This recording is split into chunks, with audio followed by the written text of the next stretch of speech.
2023 के लिए बीजेपी का मेगा प्लान।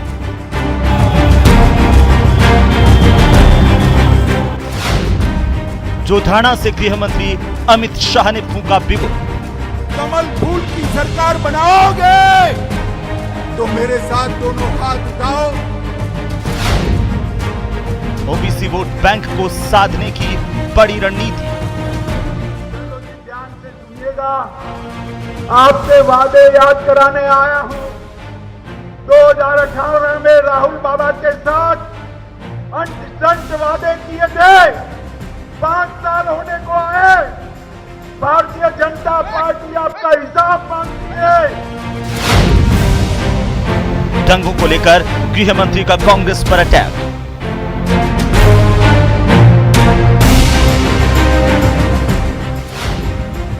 अमित शाह का आरोप, दंगों के पीछे कांग्रेस का हाथ। छबड़ा, भीलवाड़ा, करौली, जोधपुर, चित्तौड़, नौहर, मेवात, मालपुरा और जयपुर में सुनियोजित दंगे एक कांग्रेसियों ने कराए हैं, कांग्रेसियों ने कराए हैं। दंगों के बहाने कांग्रेस पर निशाना।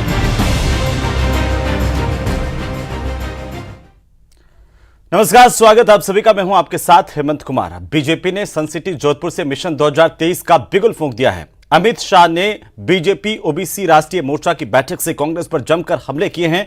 अमित शाह ने दंगों को लेकर के आरोप लगाया कि राजस्थान के कुछ जगहों पर हुए दंगों में कांग्रेस का हाथ था। इस आरोप से सियासी माहौल गर्मा सकता है। राजस्थान में 1.25 साल बाद होने वाले विधानसभा के चुनाव को लेकर के बीजेपी ने मेगा प्लान तैयार कर लिया है। बीजेपी ने इसकी शुरुआत जोधपुर से कर दी है। अमित शाह बूथ लेवल तक के कार्यकर्ताओं में जोश का मंत्र फूंकते हुए नजर आए। किसी भी राज्य और केंद्र में सरकार बनाने में सबसे महत्वपूर्ण भूमिका ओबीसी वर्ग की होती है और यह माना जाता है कि ओबीसी वर्ग की तरफ से बहने वाली हवा के आधार पर मतदान कर राजनीतिक पार्टियों के सारे समीकरण गड़बड़ा देता है। और ऐसे में पार्टी का पूरा फोकस अब ओबीसी मतदाताओं को अपने साथ जोड़ने को लेकर के है। वहीं इस तरह से अमित शाह के दौरे से सियासी हलचल भी राजस्थान में बढ़ गई है।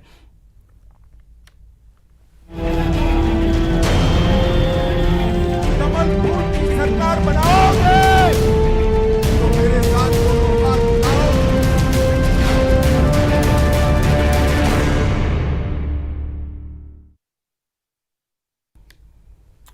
तो मारवाड़ में अमित शाह आज अपने चिर परिचित अंदाज में आक्रामक तरीके से हमले करते हुए दिखाई दिए। एक संदेश देने की कोशिश पार्टी की तरफ से भी और साथ ही साथ आगामी चुनाव को लेकर के पार्टी की रणनीति पर किस तरीके से आगे बढ़ा जा रहा है, ये भी तमाम चीजें जोधपुर से देखने को मिली। इसके मायने आखिरकार क्या हैं?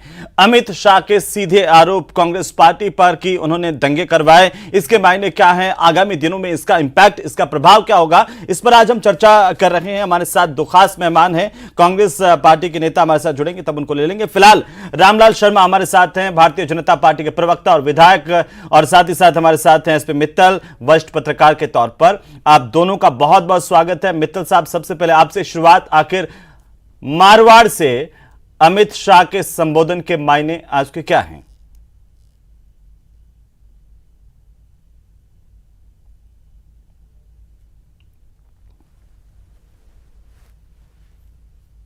और उन्होंने जो अपनी बात कही, लेकिन जो उन्होंने सबसे महत्वपूर्ण बात कही है वो ये कही है कि जो पिछले दिनों जो राजस्थान में जो सांप्रदायिक दंगे हुए वो कांग्रेस ने करवाए, मतलब कांग्रेसियों ने करवाए। उनके शब्द ये थे कि ये दंगे कांग्रेसियों ने करवाए। तो ये चूंकि अमित शाह जी ने ये बात कही है तो मेरा ये मानना है कि बहुत गंभीर बात है।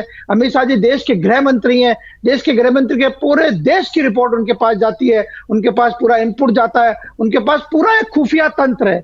यदि क्या नाम से अमित शाह जी यदि ये बात कहते हैं तो मुझे लगता है कि ये क्या नाम से बहुत गंभीर और बहुत महत्वपूर्ण बात है। और सबसे महत्वपूर्ण बात ये भी है कि राजस्थान में कांग्रेस, अशोक गहलोत साहब के नेतृत्व में कांग्रेस की सरकार चल रही है।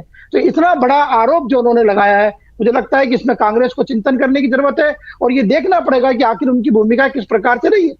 एक बात इसके अंदर और है कि आपको ध्यान हो, जब पहली बार राजस्थान में जब दंगे हुए पिछले 4-5 महीने पहले, तो करौली में एक दंगा हुआ था। तो करौली के दंगे के लिए राजस्थान के मुख्यमंत्री ने यह कहा था कि जेपी नड्डा जो भारतीय जनता पार्टी के अध्यक्ष हैं वो राजस्थान आए, सवाई माधोपुर आए थे तो वो आग लगा के चले गए।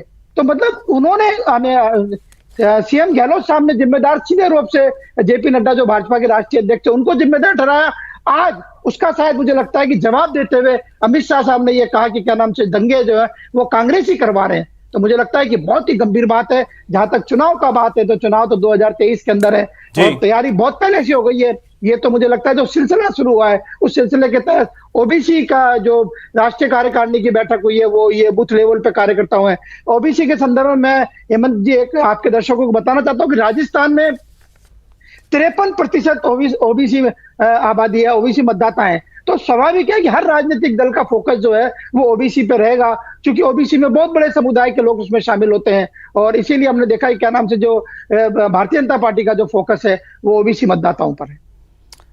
लेकिन आपने मित्तल साहब कहा कि ये बहुत बड़ी बात है, क्यों नहीं इसे हम एक चुनावी आरोप के तौर पर देखें? नहीं, मैं हेमंत जी मैं इसको चुनावी आरोप के रूप में इसलिए नहीं देख सकता कि ये किसी राजनेता ने आरोप नहीं लगाया है, ये देश के गृह मंत्री ने आरोप लगाया है। बहुत जिम्मेदारी के पद पे वो बैठे हुए हैं। ऐसी स्थिति में यदि वो कोई आरोप लगाते हैं तो अपने आप में बहुत ही गंभीर बात है। ठीक है रामलाल शर्मा जी, और इसी बीच हम दर्शकों को बता दें कि गजेंद्र सिंह सांकला हमारे साथ जुड़ चुके हैं, कांग्रेस पार्टी के नेता, उनके पास भी चलेंगे। रामलाल जी मैं आपकी टिप्पणी पहले इस पर चाहता हूं, क्योंकि आपने सुना अभी मित्तल साहब ने कहा कि देश के गृह मंत्री ने ये आरोप लगाए हैं। क्या जो अशोक गहलोत ने करौली दंगों को लेकर के आरोप लगाए थे कि भारतीय जनता पार्टी के राष्ट्रीय अध्यक्ष जेपी नड्डा उन्होंने जो है हवा खराब की, माहौल खराब किया, उसका जवाब है या फिर इसके मायने कुछ और हैं? देखिए हेमंत जी, गृह मंत्री के रूप में अमित शाह जी ने जो बात कही है वो प्रामाणिकता के आधार के ऊपर कही है और प्रामाणिकता इस बात के लिए है कि आज भी करौली के दंगों का मुख्य आरोपी मतलूब पुलिस की गिरफ्त से बाहर क्यों है, ये सवाल है, ये प्रदेश की जनता पूछ रही है। जयपुर के अंदर शास्त्री नगर के अंदर एक मासूम बच्ची के साथ दरिंदगी हुई, दरिंदगी के बाद में जिस तरीके का तांडव सड़कों के ऊपर देखने को मिला, मकानों के ऊपर पत्थर फेंके गए, शीशे गाड़ियों के तोड़े गए, मारपीट की गई, बदतमीजी की गई, एक व्यक्ति के खिलाफ भी एफआईआर दर्ज नहीं करना, ये इस बात को साबित करता है कि राजस्थान की सरकार तुष्टिकरण की राजनीति को बढ़ावा देने का काम करती है।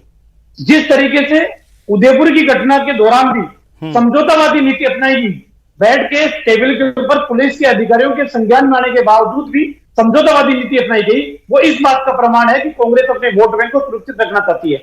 और सही रूप में ये कहा गया कि मुझे धमकी दी गई है हत्या करने की, उसके बावजूद भी राजस्थान की पुलिस का गंभीर नहीं होना इस बात को प्रमाणित करता है कि कांग्रेस के कार्यकर्ता, कांग्रेस की सरकार अपने वोट बैंक को सुरक्षित रखने के लिए किसी भी हद तक जा सकती है। जोधपुर के अंदर जो दंगाई थे, जो आरोपी थे, जो हमलावर थे, रात को 12 बजे उनकी जमानत किस आधार के ऊपर ली गई? रात के अंधेरे के अंदर किस आधार पर उनको छोड़ा गया? जब वो आरोपी थे, दंगाई थे, तो इस दबाव के अंदर कि कांग्रेस का वोट बैंक खराब नहीं हो, इस आधार पर उनको छोड़ा गया। राजस्थान की सरकार जब से आई है तब से तुष्टिकरण की राजनीति को बढ़ावा देने का काम कर रहे हैं। दूसरी बात मैं प्रामाणिकता के साथ कहना चाहूंगा, आज अमित शाह जी का दौरा, एक तरफ ओबीसी की राष्ट्रीय कार्यकारिणी और दूसरी तरफ हमारा बूथ लेवल के कार्यकर्ताओं का सम्मेलन। इस पूरे प्रोग्राम के अंदर 33 विधानसभा है, 203 मंडल है, 9198 बूथ है और 1646 हमारे शक्ति केंद्र है। ये एक संगठनात्मक ढांचा है।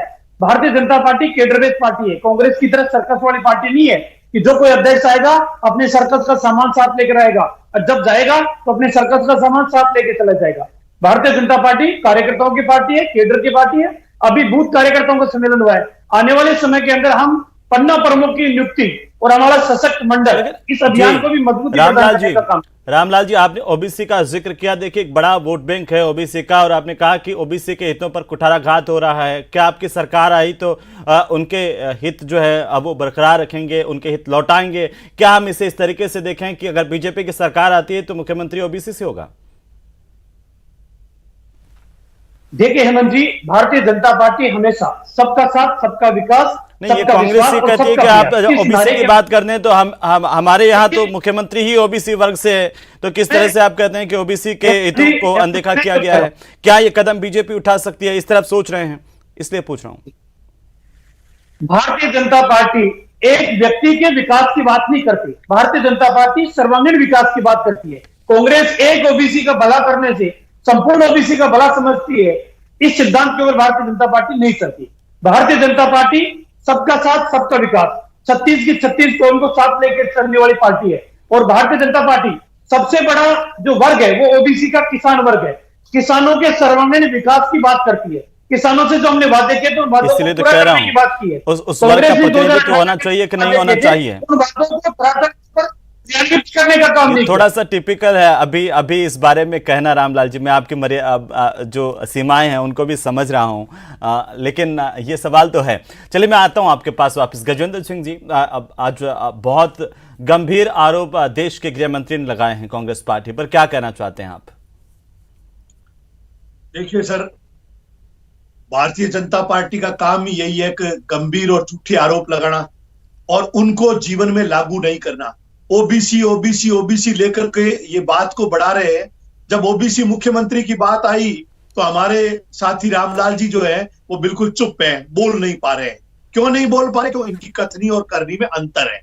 ये लोग एक जाति और धर्म के नाम पर बंटवारा करके वोट तो हासिल करना चाहते हैं, जब हक की बात आती है तो उस पर चुप रहते हैं।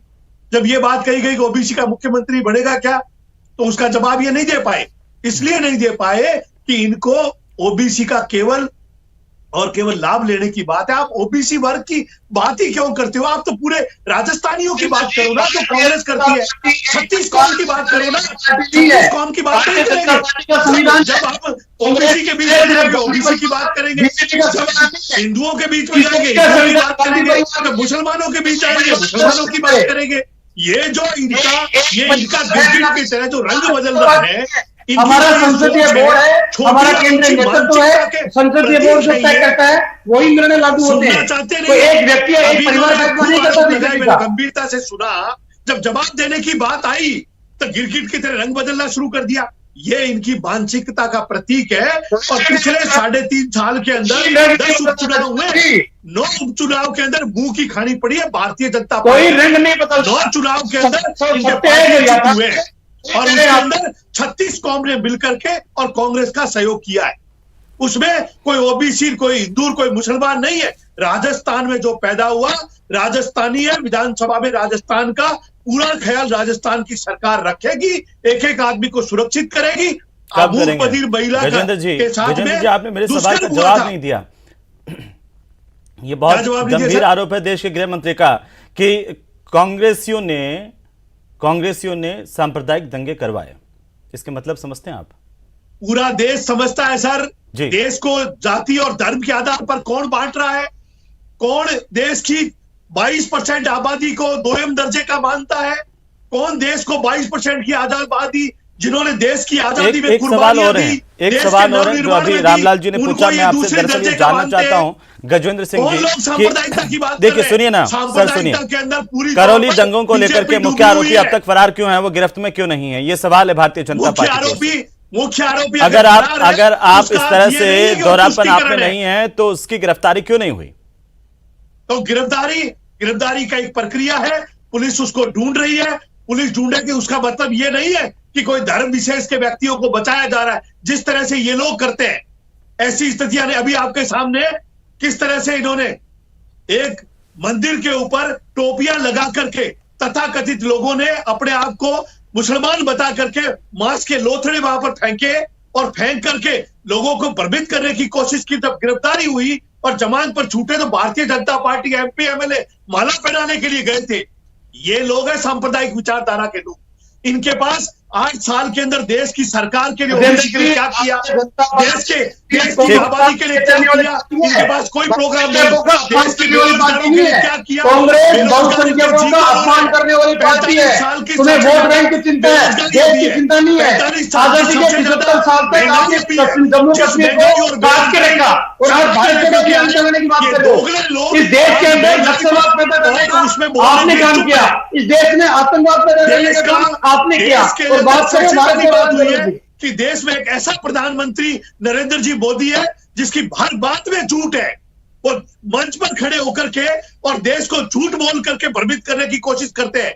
पूछा जाए तो क्या ये सही बात नहीं है गजेंद्र सिंह जी, क्या ये सही बात नहीं है कि कानून व्यवस्था को लेकर के उन्होंने बहुत आक्रामक तरीका लॉ एंड ऑर्डर पर, क्या ये सही बात नहीं है कि राजस्थान में लॉ एंड ऑर्डर को लेकर के सवाल उठे हैं?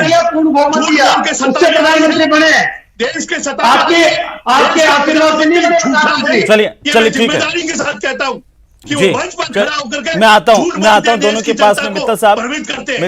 मित्तल साहब जैसे आज गृह मंत्री अमित शाह का भाषण सुन रहे थे कि हिंदुत्व को लेकर काफी आक्रामक रवैया उनका रहा, तो क्या एक लाइन जो है भारतीय जनता पार्टी यहां से एक लेती हुई दिखाई दे रही है, चाहे वो लॉ एंड ऑर्डर पर हो, हिंदुत्व के मसले पर हो, इसे किस तरीके से हम देखें? हेमंत, देखो मेरा मानना है कि जहां तक भारतीय जनता पार्टी के हिंदुत्व की बात है तो भारतीय जनता पार्टी तो खुले रूप से इस बात को कहती रही है कि क्या नाम से वो हिंदुत्व की रक्षा की बात करती है। और इसीलिए आपने देखा हो तो जो अयोध्या में जो राम मंदिर के निर्माण की जो बात आई, उसके बाधाओं को हटाने की जो बात आई, वो उस बात का श्रेय लेते हैं कि हमने जितनी भी बाधाएं थी उस बाधाओं को हमने हटाया। इसके साथ ही जैसे हम बात करें जम्मू कश्मीर से अनुच्छेद 370 को हटाने की बात, तो भारतीय जनता पार्टी ये बात भी कहती है कि क्या नाम से अनुच्छेद 370 को हटाने में उनकी सरकार की भूमिका रही है। तो जो हिंदुत्व वाली जो बात है वो अपने उससे वो कोई अलग नहीं होती है। लेकिन इसके साथ ही बार बार ये कहा जाता है कि सबका साथ, सबका विकास, सबका प्रयास जो बात की जाती है, उसके साथ वो ये भी कहना चाहते हैं कि हम इस देश के अंदर किसी के साथ भेदभाव नहीं करते। लेकिन हिंदुत्व की जहां तक बात है तो हिंदुत्व के संरक्षक के रूप में भारतीय जनता पार्टी को माना जाता है, इसमें कोई दो राय नहीं है। और रहा सवाल ये अमित शाह साहब का आज का जो बयान है, मैंने पहले भी कहा कि अमित शाह साहब का बयान आज बहुत ही गंभीर बयान है, क्योंकि वो लेकिन मेरा एक सवाल है आपसे मित्तल साहब, मैं आपको रोक रहा हूं, माफी चाहता हूं। मेरा ये सवाल है कि अगर देश के गृह मंत्री ये कह रहे हैं कि उदयपुर के करौली के दंगों में कांग्रेस का हाथ है और कांग्रेसियों ने दंगे करवाए, तो सेंट्रल एजेंसी ने भी उदयपुर की घटना की जांच की थी, उसके बाद कोई एक्शन सेंटर से हो सकता था? ये सवाल तो उनसे पूछा जाएगा कि आखिरकार अगर ऐसा था, उनके संज्ञान में था कि किसने दंगे करवाए, तो उनको गिरफ्तार करके जेल में क्यों नहीं डाला जा सकता था? वो भी तो देश के गृह मंत्री हैं। हेमंत, आपका सवाल बिल्कुल सही है। यदि क्या नाम से देश के गृह मंत्री कहते हैं कि कांग्रेसियों का दंगे में हाथ, कांग्रेस ही दंगे करवा रहे हैं, तो स्वाभाविक है कि क्या नाम से गृह मंत्री साहब को अब ये भी बताना चाहिए कि क्या केंद्र सरकार का जो इनपुट था वो क्या नाम से राज्य सरकार के साथ शेयर किया नहीं किया। मुझे लगता है कि जो आज अमित शाह साहब ने जो बयान दिया है उसमें क्या नाम से राजस्थान के जो मुख्यमंत्री हैं उनको अपनी बात बतानी पड़ेगी, क्योंकि वो क्या नाम से कांग्रेस का नेतृत्व भी करते हैं। जो सरकार है राजस्थान में वो कांग्रेस की सरकार है, तो वो कांग्रेस का नेतृत्व भी करते हैं। ऐसी स्थिति में आपका सवाल बिल्कुल वाजिब है कि जब गृह मंत्री के पास सूचना थी तो क्या उस इनपुट को राजस्थान सरकार के साथ शेयर किया गया? इसीलिए मैं कह रहा था कि क्या ये सिर्फ एक राजनीतिक आरोप है, और या फिर उसे दूसरे तरीके से देखें तो आपने ये बात ठीक कही है कि देश के गृह मंत्री जब बोल रहे हैं तो हम सिर्फ इसे एक राजनीतिक आरोप के तौर पर देख करके खारिज नहीं कर सकते हैं, क्योंकि एक जिम्मेदार पद पर हैं, गृह मंत्री के तौर पर वे कह रहे हैं, तो ये उनसे अपेक्षा होती है कि उनके पास कोई सॉलिड इनपुट होगा इस पूरे मसले को लेकर के, और ये पूरा पूरा उनके संज्ञान में होगा। रामलाल जी, जो मित्तल साहब ने सवाल उठाए, छोटा सा कमेंट में जवाब दे दीजिए कि अगर इस तरह का इनपुट था, क्या राज्य सरकार के साथ साझा किया गया था, या देश के गृह मंत्री के संज्ञान में यह मामला है कि कांग्रेस इसमें संलिप्त थे, तो क्या कार्रवाई हुई? जब केंद्रीय एजेंसियां इसमें इन्वॉल्व थी तो उन्होंने कितने कांग्रेसियों की गिरफ्तारी की? क्यों नहीं पूरे के पूरे इसको बेनकाब कर दिया गया? ये जिम्मेदारी क्या सेंटर की नहीं थी? देखिए हेमंत जी, आज प्रदेश के जो हालात बने हुए हैं वो हालातों को देखकर एक साधारण सा व्यक्ति भी अंदाजा लगा सकता है कि प्रदेश के अंदर क्या चल रहा है। और हमेशा से कानून व्यवस्था बनाए रखना प्रदेश का विषय, सेंटर उसमें हस्तक्षेप नहीं करता है। लेकिन जो प्रमाण की बात है, जो मैं करौली दंगों का मुख्य आरोपी मतलूब कांग्रेस पार्टी का कार्यकर्ता, कांग्रेस पार्टी का उसकी माताजी चेयरमैन, कांग्रेस के संरक्षण में पला बड़ा हुआ ऐसा व्यक्ति दंगाई है, तो इससे बड़ा क्या प्रमाण चाहिए आपको? और आज पुलिस के, आज कोई कितना ही बड़ा मुलजिम हो, कितना ही बड़ा आरोपी हो, पुलिस अगर चाहे तो 10 दिन के अंदर कहीं से भी, पाताल में से भी ला सकती है। तो आखिरकार मतलूब की गिरफ्तारी क्यों नहीं हो रही? ये इससे सबसे बड़ा प्रमाण है ना। कांग्रेस का पार्षद, कांग्रेस की मां और वहां की करौली की चेयरमैन, इससे बड़ा क्या प्रमाण चाहिए कि कांग्रेस को दंगाइयों के अंदर हाथ है? ठीक है मित्तल साहब, एक कमेंट, उसके बाद में मैं गजेंद्र सिंह जी से कमेंट लूंगा। जो रामलाल जी ने कहा है कि ये सिर्फ राज्य का मसला है, लेकिन जब सांप्रदायिक दंगों की बात आती है तो क्या ये सिर्फ एक राज्य का मसला रहता है? नहीं हेमंत, ऐसा नहीं है कि राज्य का मसला नहीं रहता है। ये तो चूंकि जब ये कहा गया कि एक मुस्लिम संगठन का नाम लेकर कि पूरे देश भर में क्या नाम से वो अशांति फैलाने का काम कर रहे हैं, तो और वो चूंकि वो जो संगठन है वो राजस्थान में भी सक्रिय है, और हमने देखा कई जगह उनके ओर से ये मूवमेंट किए गए और धार्मिक स्थलों से इस बात के नारे लगे, तन से सर जुदा वाले जो नारे लगे, हमने देखा कि वो सारी चीजें थी। तो ऐसी स्थिति कि हम सिर्फ उनको एक पॉलिटिकल बात कह के नहीं मान सकते। लेकिन जहां तक क्या नाम से रामलाल जी ने बात कहा, लॉ एंड ऑर्डर की बात है, तो लॉ एंड ऑर्डर की बात को लेकर तो देखो जो सरकार का जो मंत्रिमंडल है, उनके मंत्री भी कई बार आपत्तियां कर चुके हैं, उनके मंत्री विरोधाभासी बयान दे चुके हैं, वो मुख्यमंत्री को लेकर भी टिप्पणी कर चुके हैं। तो लगता है कि क्या नाम से जो स्थितियां हैं वो राजस्थान की बहुत गंभीर है। मैं थोड़ा सा ओबीसी वोट बैंक को लेकर के बात करना चाहता हूं। दरअसल मित्तल साहब मैं वापस लौटूंगा, लेकिन गजेंद्र सिंह जी टिप्पणी इसमें संक्षेप में आपसे चाहता हूं। जो सवाल रामलाल जी ने उठाए हैं, एक तो ये गिरफ्तारी नहीं हुई मुख्य आरोपी की, और दूसरी इस बात को लेकर के कि वाकई ये तो सबके सामने कि किस तरीके से महिला अत्याचारों में इजाफा हुआ है, दलित अत्याचारों में इजाफा हुआ है इस सरकार के समय में, उसको आप कैसे दरकिनार कर सकते हैं? हेमंत जी, अभी रामलाल जी ने भी ये बात कही जी कि ऐसा प्रतीत होता है। इसका मतलब ये है कि देश के गृह मंत्री, ऐसा प्रतीत होता है, इसके ऊपर इस तरह के गंभीर बयान एक जिम्मेदार चुनी हुई सरकारों के ऊपर, एक राष्ट्रीय दल के ऊपर इस तरह के आरोप लगाते हैं। आप सोचिए, ये रिजेंबल, ये परसेप्शन के आधार पर आरोप लगाते हैं, और अगर परसेप्शन नहीं है तो आपने कार्रवाई क्यों नहीं की? दूसरी बात यह है, अलवर के अंदर एक मूक बधिर बच्ची के साथ दुष्कर्म हुआ, उसकी राजस्थान सरकार से इन्होंने मांग की कि सीबीआई जांच दो। आज 7 महीने हो गए सीबीआई जांच दिए हुए।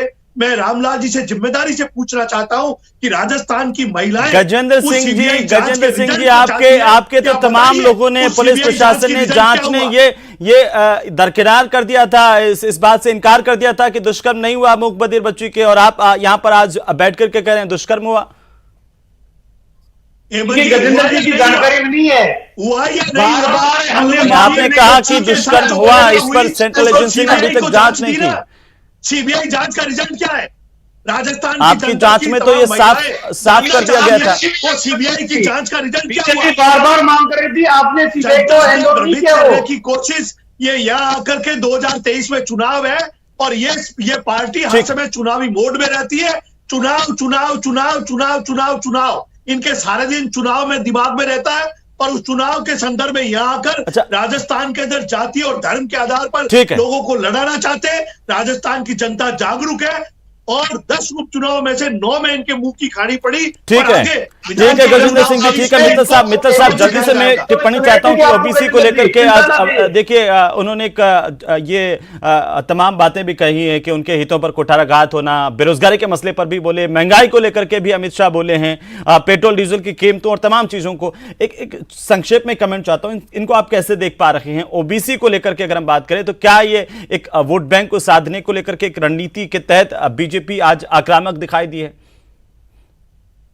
नहीं, हम देखिए क्या नाम से जो जोधपुर का जो चयन किया गया भारतीय जनता पार्टी ने, जो ओबीसी की राष्ट्रीय मोर्चे की जो बैठक करने का, वो हम भी समझते हैं कि चूंकि क्या नाम से जो मुख्यमंत्री हैं उनका गृह जिला है जोधपुर, और वो खुद ओबीसी वर्ग से आते हैं, तो उसके कई मायने रखते हैं इस बात के कि ओबीसी, चूंकि वहां पे हम देखते हैं क्या नाम से जो मुख्यमंत्री के जो फॉलोवर हैं वो बहुत ज्यादा है। तो ऐसी स्थिति में मुख्यमंत्री के घर के अंदर इस तरह की वहां में उसके ओबीसी मोर्चे की बैठक करना अपने आप में क्या नाम से संदेश देती है। और जिस तरीके से बूथ लेवल कार्यकर्ताओं की अमित शाह ने बात की, तो स्वाभाविक है कि उनके दिमाग के अंदर क्या नाम से जो 2023। ठीक है गजेंद्र सिंह जी, जल्दी से एक टिप्पणी चाहता हूं आपसे। जो मित्तल साहब कह रहे हैं कि सीएम के घर में आकर के और इस तरह से हुंकार भरना, और दूसरी जो ओबीसी को लेकर के आप लगातार डिफेंड करते हैं कि हमने सिर्फ ओबीसी मुख्यमंत्री बना दिया, बल्कि आप ही के जो कांग्रेस पार्टी के नेताओं की ओर से, मंत्रियों की ओर से ओबीसी आरक्षण का मसला अभी लगातार उठाया जा रहा है। यह सवाल सिर्फ बीजेपी की तरफ से नहीं है, आपके भीतर से भी है। नहीं सर, सवाल उठना चाहिए, सवाल उठने में कोई दिक्कत नहीं है। लोकतंत्र के अंदर सवाल उठाने की जिम्मेदारी है, लेकिन उनकी मंशा क्या है? इनकी मंशा, ये भारतीय जनता पार्टी हर समय चुनावी मोड में रहती है। महंगाई से जनता त्रस्त है, इनके पास कोई जवाब नहीं। बेरोजगारी से नौजवान त्रस्त है, इनके पास कोई जवाब नहीं। सिर्फ ये लोगों को धर्म के आधार पर लगा करके ठीक है रामलाल जी राजस्थान की जनता समय रहते हुए ठीक है गजेंद्र सिंह जी, ठीक है, देगी, ये आप इस बात को ख्याल रखिए। ठीक है रामलाल जी। हेमंत जी, अगर ये तमाम मुद्दे बता रहे हैं, इन मुद्दों के उपरांत भी भारतीय जनता पार्टी को जनता आशीर्वाद दे रही है, तो इसका मतलब आपकी बात को समझ नहीं रही, या आपके बैकग्राउंड में चुनाव आ नहीं रही, या आपके मुद्दों से टक्कर 10 में से 9 उपचुनाव आ रहे हो और बुरी तरह आ रहे हो। 10 में से 9 उपचुनाव बुरी तरह आ रहे हो। ये बात ज्यादा दूर नहीं है। पहली बार ऐसा हुआ है राजस्थान और देश के इतिहास में कि जो सरकार राज कर रही है उसके 10 उपचुनाव में से 9 उपचुनाव कांग्रेस पार्टी ने ठीक है, जीते मैं माफी चाहता हूं, और समय बीजेपी नहीं। बहुत फिर से शुक्रिया आ आप रही है। सभी का, रामलाल जी आपका भी और गजेंद्र सिंह जी आपका भी, मित्तल साहब आपका भी हमारे साथ इस चर्चा में शरीक होने के लिए बहुत शुक्रिया। कुल मिलाकर के अमित शाह ने अपने चिर परिचित अंदाज में एक संदेश भी दिया है और आक्रामकता के साथ राज्य सरकार पर हमला भी बोला है, लेकिन आने वाले दिनों में चूंकि चुनाव नजदीक है तो इस तरह में जाहिर सी बात है कि इस तरह से आरोप प्रत्यारोपों का सिलसिला और एक दूसरे पर हमलावर रुख और ज्यादा बढ़ सकता है। नमस्कार। कमल फूल की सरकार बनाओगे तो मेरे साथ दोनों हाथ मिलाओ। इस न्यूज हेडलाइंस के